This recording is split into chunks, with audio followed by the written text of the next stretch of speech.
Hello student, how are you. Welcome to my YouTube channel physics tutorial. तो आज मैं आपको बताने जा रही हूँ रेस्पिरेटरी सिस्टम के बारे में, यानी श्वसन तंत्र के बारे में। तो श्वसन तंत्र के बारे में जानने से पहले अगर आप मेरे चैनल पर नए हैं तो प्लीज़ मेरे चैनल फिजिक्स ट्यूटोरियल को सब्सक्राइब कर लीजिए, ताकि मेरी ऐसी नई वीडियो की नोटिफिकेशन सबसे पहले आप तक पहुँचे। तो चलिए स्टार्ट करते हैं। श्वसन तंत्र किसे कहते हैं? सांस लेने की प्रक्रिया को हम लोग श्वसन कहते हैं। श्वसन तंत्र यानी सांस लेने वाली प्रक्रिया जो अंग भाग लेते हैं उन्हें हम श्वसन तंत्र यानी कि रेस्पिरेटरी सिस्टम कहते हैं।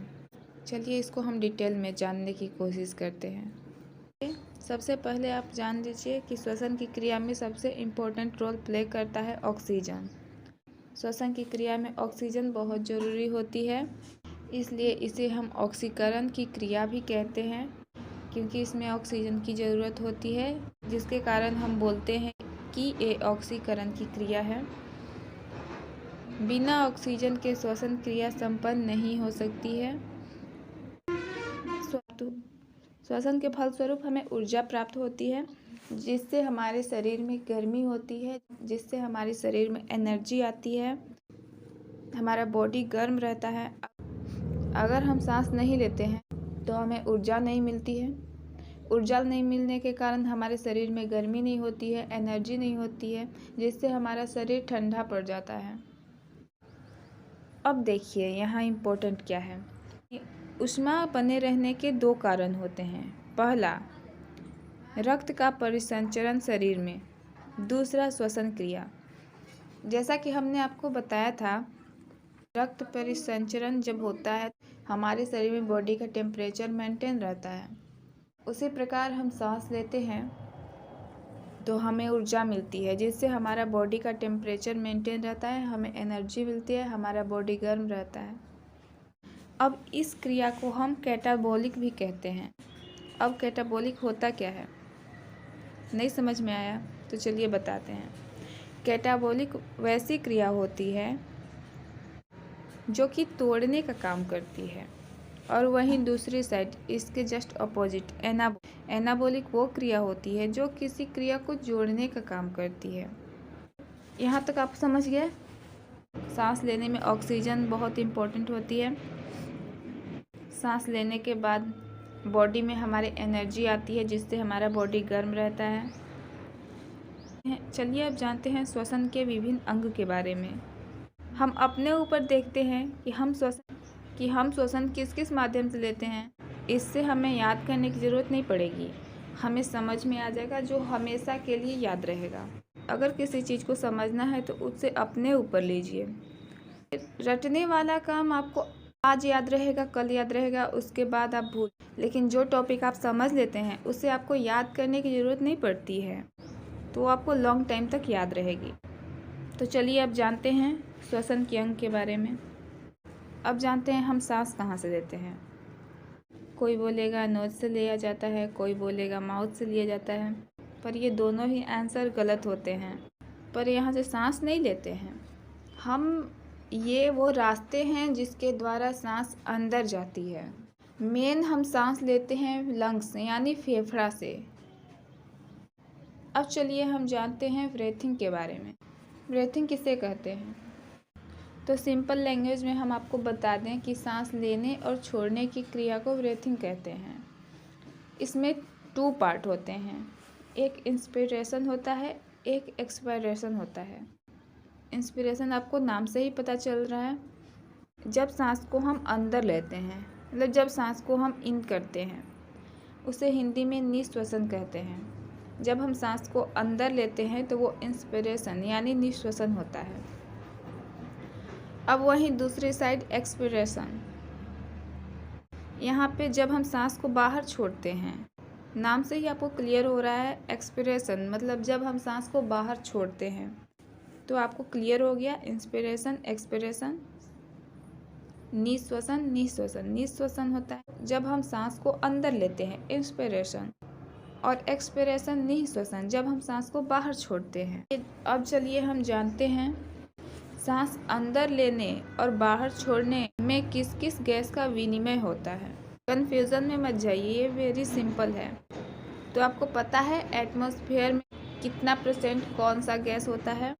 ऑफ कोर्स पता होगा, नहीं पता होगा तो हम बता देते हैं। तो सिंपल सी बात है, सोचिए जितना एटमॉस्फेयर मतलब जितना हवा में गैस रहेगा उतना ही तो हम अंदर लेंगे, है ना। तो हवा में होती है नाइट्रोजन 78% जिसे हम अंदर लेते हैं, ऑक्सीजन 21% जिसे हम अंदर लेते हैं, कार्बन डाइऑक्साइड 0.03% जिसे हम अंदर लेते हैं। अंदर लेने वाला सिंपल है, जितना हवा में रहेगा, और हवा में कितना रहता है, नाइट्रोजन रहता है 78% हम अंदर लेते हैं, ऑक्सीजन रहता है 21% हम अंदर लेते हैं, कार्बन डाइऑक्साइड रहता है 0.03% उसे हम अंदर लेते हैं। अब यहाँ पे देखिए कार्बन डाइऑक्साइड 0.03% है, मतलब 1% भी नहीं है, और हम इसे छोड़ेंगे कितना। अब चलिए हम जानते हैं कि हम सांस को कितना छोड़ते हैं, आपको याद यहाँ पे करना है। अब ध्यान से सुनिए, नाइट्रोजन जितना लेते हैं उतना ही छोड़ते हैं 78%, ऑक्सीजन कितना लेते हैं 21%, छोड़ेंगे कितना 17%, 17%, 4% कम हुआ, और ये 4% को हम ला देंगे CO2 में 0.03%, मतलब 1 भी % आप CO2 को अंदर नहीं लेते हैं। और जो ऑक्सीजन है वो 21% लेते हैं, और 21% में 4% कम होता है। तो यहाँ पे सोचिए कि जो 4% कम हो रहा है उस 4% को हम उस ऑक्सीजन को हम कार्बन डाइऑक्साइड के रूप में बाहर छोड़ते हैं। हालांकि यहाँ 4% नहीं होता है, 4.6% होता है, लेकिन याद करने के लिए हम बता दे रहे हैं कि 4% होता है। तो याद करना है आपको कि नाइट्रोजन 78% छोड़ना है, ऑक्सीजन 17% छोड़ना है, कार्बन डाइऑक्साइड 4% छोड़ना है। तो आपका ये क्लियर हो गया, जितना % गैस वायु में होता है उतना % हम अंदर लेते हैं और छोड़ते हैं। नाइट्रोजन सेम वही रहता है, ऑक्सीजन में आपको 4% की कमी होती है, ऑक्सीजन में आपको 4% की कमी होती है, और जो 4% की कमी होती है वो पूरा करता है CO2 मतलब कार्बन डाइऑक्साइड। ये आपको याद हो गया, क्लियर हो गया। अब चलिए हम जानते हैं श्वसन के मार्ग के बारे में। श्वसन मार्ग क्या होता है? श्वसन मार्ग क्या होता है, सिंपल लैंग्वेज में हम आपको बता देते हैं। सांस लेने के दौरान जिस मार्ग से सांस अंदर जाती है उस मार्ग को हम श्वसन मार्ग कहते हैं। तो हम एक बार रिपीट कर देते हैं, श्वसन तंत्र क्या होता है? सांस लेने के जिस अंग का यूज करते उस अंग को श्वसन तंत्र कहते हैं, रेस्पिरेटरी सिस्टम। सांस लेते हैं तो हमारे शरीर में ऊर्जा आती है, एनर्जी आती है, जिससे हमारा बॉडी गर्म रहता है। और सांस किससे लेते हैं? तो फेफड़ा से लेते हैं। इंस्पिरेशन एक्सपिरेशन क्या होता है? जब सांस को हम अंदर लेते हैं तो उसे इंस्पिरेशन कहते हैं, निश्वसन कहते हैं, और जब सांस को हम बाहर छोड़ते हैं तो उसे निश्वसन कहते हैं, मतलब एक्सपिरेशन कहते हैं। हम सांस लेते हैं तो कितना % गैस अंदर जाता है, जितना % गैस वायु में होता है उतना ही गैस को हम अंदर लेते हैं। % ऑक्सीजन लेते हैं, उसका 17% छोड़ते हैं, 4% की कमी करते हैं, उस 4% को हम कार्बन डाइऑक्साइड में मिला देते हैं, और हमें 4% कार्बन डाइऑक्साइड छोड़ते हैं। इतना आपको क्लियर हो गया। श्वसन मार्ग क्या होता है? सांस लेने के दौरान जिस मार्ग से सांस को हम अंदर लेते हैं उस मार्ग को हम श्वसन मार्ग कहते हैं, और आगे जानेंगे हम नेक्स्ट वीडियो में। अगर आपको मेरा वीडियो पसंद आए तो इसे प्लीज़ अधिक से अधिक शेयर करिए, ताकि जो यूपी बोर्ड का एग्ज़ाम दे रहे हैं स्टूडेंट उनके लिए ये हेल्पफुल हो।